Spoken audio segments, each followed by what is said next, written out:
இன்றைக்கி என்னம்மா சட்னி? இன்றைக்கி வந்து என்ன சட்னி தெரியுமா? இல்லை சட்னி தான். இது வந்து தூதுவளை. இது வந்து நான் இங்கே வந்துடுது வாங்கியிருக்கேன். நான் இதில் இருந்து அந்த முள்ளெல்லாம் எடுத்துட்டு ஆஞ்சிட்டு கழுவி வச்சுருக்கேன். சின்ன வெங்காயம் ஒரு 10-20 வெங்காயம், வரமிளகாய், தக்காளி 2, அப்புறம் ஒரு அரை மூடி அளவுக்கு தேங்காய், உளுத்தம்பருப்பு 1 ஸ்பூனு, கடலப்பருப்பு 1 ஸ்பூனு, கொஞ்சமாக புளி, ஒரு புளியாங்கொட்டை சைஸ்க்கு புளி, ஒரு 10 பல் பூண்டு. இதை வச்சு தான் இன்றைக்கி சட்னி அரைக்க. வானல் அடுப்பில் வச்சு வானல் சூடானோடனே ஒரு 4 ஸ்பூன் அளவுக்கு கொஞ்சம் நிறையவே எண்ணெய் ஊற்றிக்கோங்க. இது எல்லாத்தையும் நம்ம ஒன்றா சேர்த்து வதக்க போகிறோம். அதனால் கொஞ்சம் அதிகமாக எண்ணெய் ஊற்றிக்கோங்க. எண்ணெய் சூடாகட்டும் கொஞ்சம். இப்போ வந்து கடலைப்பருப்பு நம்ம ஒரு ஸ்பூன் எடுத்து வச்சுருந்தோம், அதையும் ஒன்றா போட்டுக்கிறோம். அப்புறம் உளுத்தம்பருப்பு, இஞ்சி கொஞ்சம், பூண்டு, வரமிளகாய். அடுப்பு சிம்மில் வச்சுருங்க. இது எல்லாத்தையும் முதல்ல வறுத்துடலாம். இப்போது இந்த மாதிரி கொஞ்சம் பொன்னிறமாக வந்தோடனே எடுத்து ஒரு கிணத்துல வச்சுருங்க.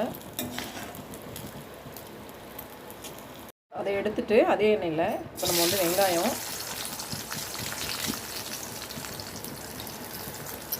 நீங்கள் வந்து சின்ன வெங்காயம் இல்லைன்னா பெரிய வெங்காயம் கூட போட்டுக்கலாம், ஒன்றும் பிரச்சனை இல்லை, நல்லா தான் இருக்கும். கொஞ்சம் லைட்டாக டேஸ்ட்டு மாறும். ஆனால் சின்ன வெங்காயம் போட்டால் ரொம்ப நல்லது.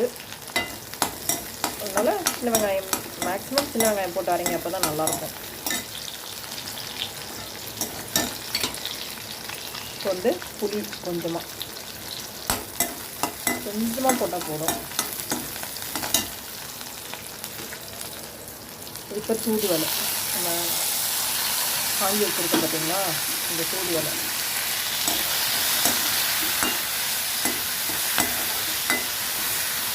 நல்லா வதக்கி விட்டுருங்க. இது மாதிரி நல்லா வதக்கி விட்டுருங்க.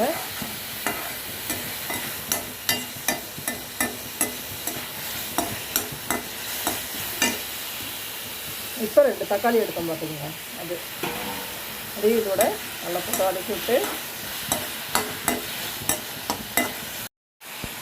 இப்போ வந்து கொஞ்சமாக உப்பு,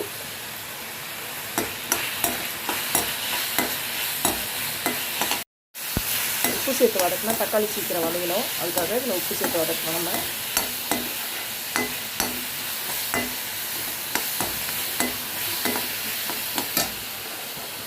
நம்ம எடுத்து வச்சுருக்க தேங்காய்,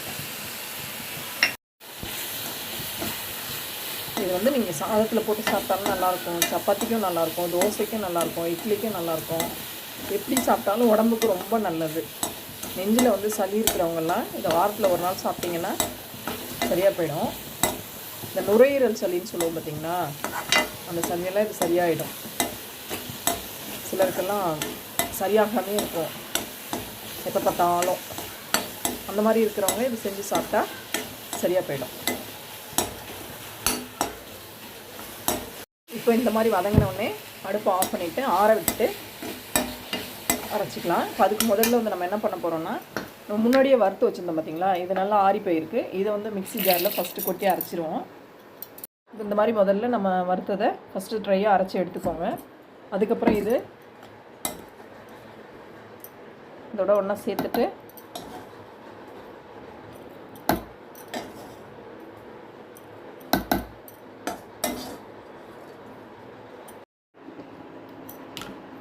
இப்போ இது மாதிரி கொஞ்சம் கொஞ்சமாக தண்ணி ஊற்றி நல்லா இந்த மாதிரி அரைச்சி எடுத்துக்கோங்க. ரொம்ப வந்து நைஸாக அரைச்சிடாதீங்க. பாருங்கள், இப்படி தான் இருக்கணும்.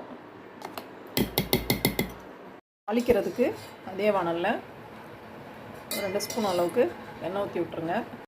இப்போ கொஞ்சமாக கடுகு ஒரு அரை ஸ்பூன் போட்டு பொரிஞ்ச உடனே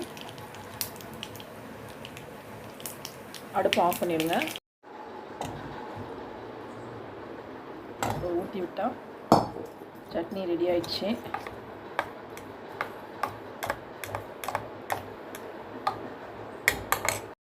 தூதுவளை சட்னி ரெடி ஆயிடுச்சுங்க. இது வந்து நீங்கள் துவையெல்லாம் அரைக்கணுன்னா தேங்காய் சேர்க்காம, சின்ன வெங்காயம் சேர்க்காம, தேங்காய் சேர்க்காம நீங்கள் வந்து புளி கொஞ்சம் எக்ஸ்ட்ரா சேர்த்து அரைச்சிங்கன்னா நீங்கள் வந்து இதை துவையலாக அரைச்சிக்கலாம், சூப்பராக இருக்கும். சாதத்தில் பிசைஞ்சு சாப்பிட நல்லாயிருக்கும். இதுவுமே நல்லா தான் இருக்கும். ஆனால் நீங்கள் கெட்டியாக அரைக்கணும் இதையும், சாதத்தில் சாப்பிட்றதா இருந்தால்.